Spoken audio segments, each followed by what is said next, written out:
అందరికీ ప్రాతస్మరణీయుడు ఆదిశంకరుల జన్మదిన శుభాకాంక్షలు. మనమంతా ఆదిశంకరులను గుర్తించి, కీర్తించి గర్వించదగ్గ రోజు. కేవలం 32 సంవత్సరాల జీవితంలో తరతరాలకు తరగని జ్ఞాననిధిని మనకు అందించిన బ్రహ్మచర్య దీక్షా దురంధరుడు. సోక్రటీసు, బ్రూనో, స్పినోజా, ఐన్స్టీన్ లాంటి పాశ్చాత్య పండితుల జ్ఞానాన్నంతా తన చంకలో పెట్టుకుని పోగల ధీరోదాత్తుడు ఆదిశంకరుడు.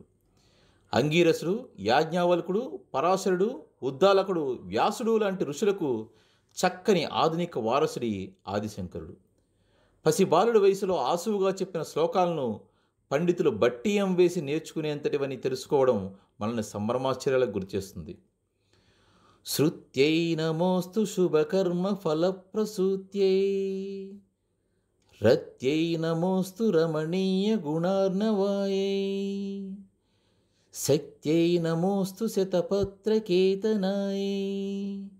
పుష్యై నమోస్తు పురుషోత్తమవల్లభాయై.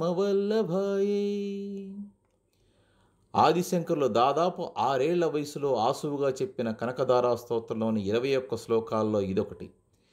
ఇలాంటి శ్లోకాలు ఆ అల్పాయుష్కుని జీవితంలో కోకొల్లలు. ఆదిశంకరుల జీవితం హృద్యమైన కావ్యం, ఆదర్శవంతం.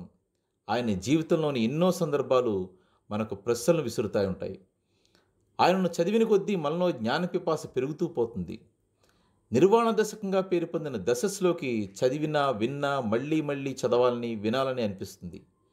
అద్వైత సారాన్ని పరిపరి విధాల 10 శ్లోకాలలో ఆ పసిబాలుడు చెప్పడం ఎంతో హృదయంగా ఉంటుంది.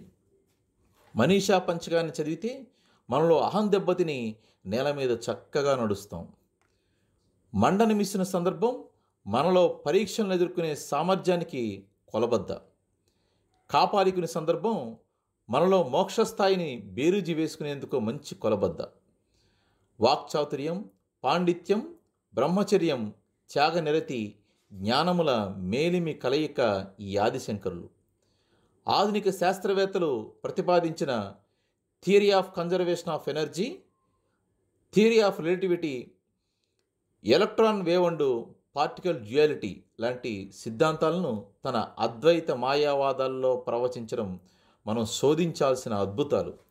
ఇలా చెప్పుకుంటూ పోవడమే తప్ప ఎక్కడా ముగింపు లేని ఆయన ఆత్మబోధలు, తత్వబోధలు అజరామరం. వచించిన ఆయన అజరామరం. ఆయన జ్ఞానోచ్ఛిష్టం, కాలానికి చిక్కని తేజోరూపం. మరోసారి ఆ పవిత్ర జ్ఞానమూర్తికి, శుద్ధ ప్రజ్ఞాన స్ఫూర్తికి సర్వదా శతదా నమస్సులు. మీ రావుల గిరిధర్, IPS. రచన వచనం తుంపాల సాయికృష్ణ.